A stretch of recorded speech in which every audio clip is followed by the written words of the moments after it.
Hello, and thank you for tuning in to Far Above Rubies today. I'm so very glad that each of you are here today as we are continuing our walk on our original series, Understanding the Enemy. We are talking about the idea the enemy is a captor. The enemy is a captor.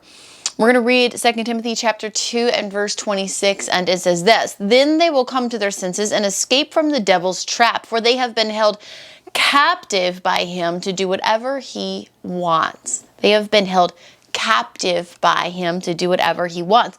We look at people drowning in their sin, and we wonder in all genuineness how they can stay in those circumstances. It's not always judgment. It's not always looking down our nose. Sometimes we just look at them and we don't understand. Maybe we've never been in their circumstances, standing in their shoes. Maybe we've never been so far from what God wanted for us. Or maybe it's just been a very long time since we have been in those circumstances. And we wonder from the bottom of our heart, why don't they just change their circumstance? Why don't they just decide to get up and leave? Don't they see where this is going to end? They have every opportunity to get themselves out. We say things like this about people who are drowning in their sin.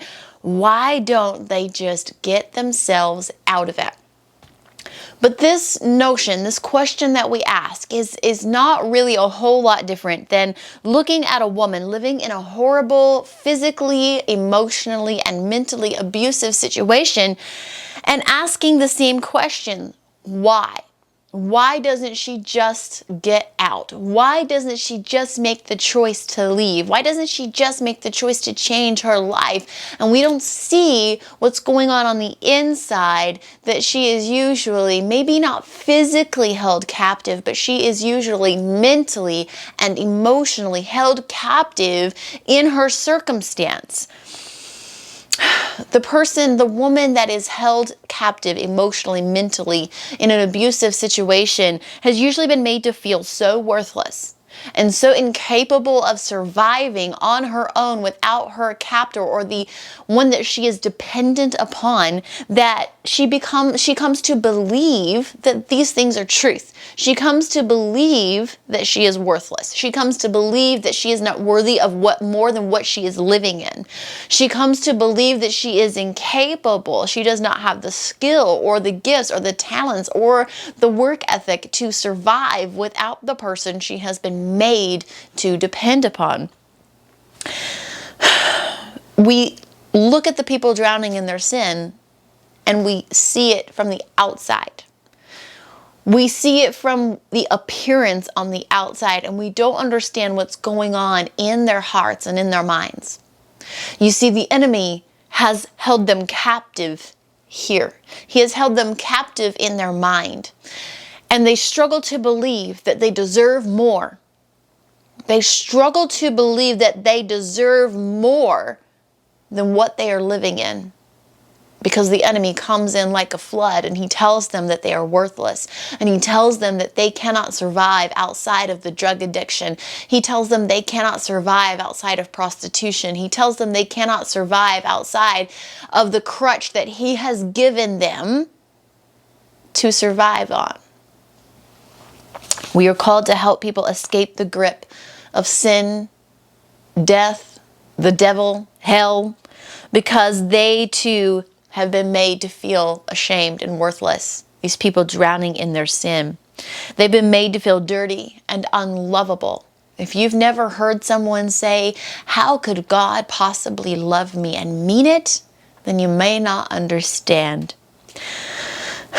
These people come to believe that these things are true. They have the enemy of their soul plague their mind with these statements so often and so much. They come to believe them to be the gospel truth. They think they cannot survive outside of their sinful life, and that is why they do not choose to leave it all behind. Many, many times. Sometimes that's not true. Many, many times that is the truth. The devil has begun to hold them captive.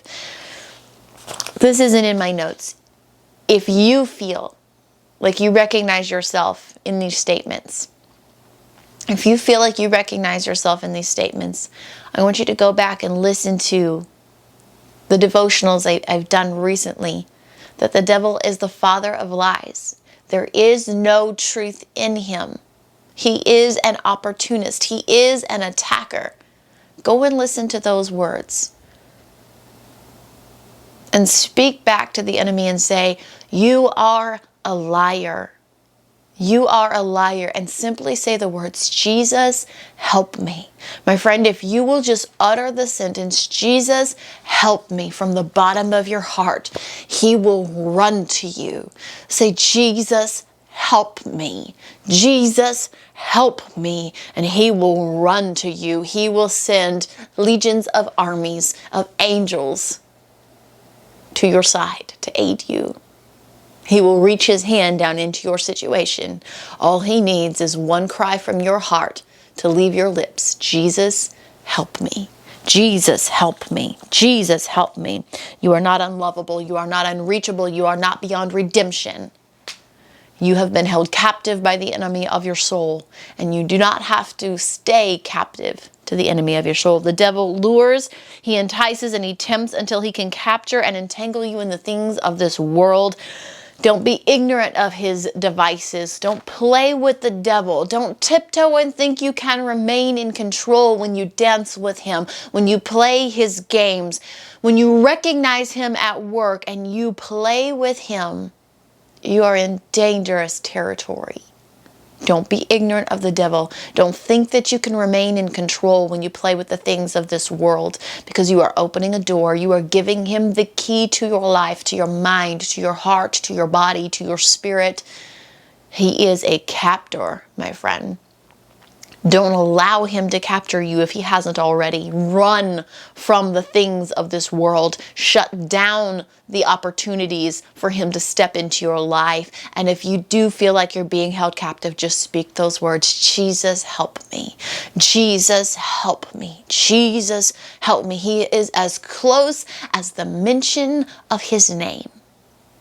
Jesus, help me. Go and read 2 Timothy chapter 2, verse 26, and pray through this. Pray about how you view people. Pray about your heart towards people who are living in sin. Help me, God, to not judge people who are drowning in their sin, but to throw every life preserver at them that I can. If no one's told you lately, you are loved and you are cherished and you are valuable. You are valuable. You are valuable. You are valuable. You are valuable. You have beautiful and tremendous worth, my friend. And that worth is far above rubies. Thank you for being here with me today. I'll see you all again tomorrow. God bless you.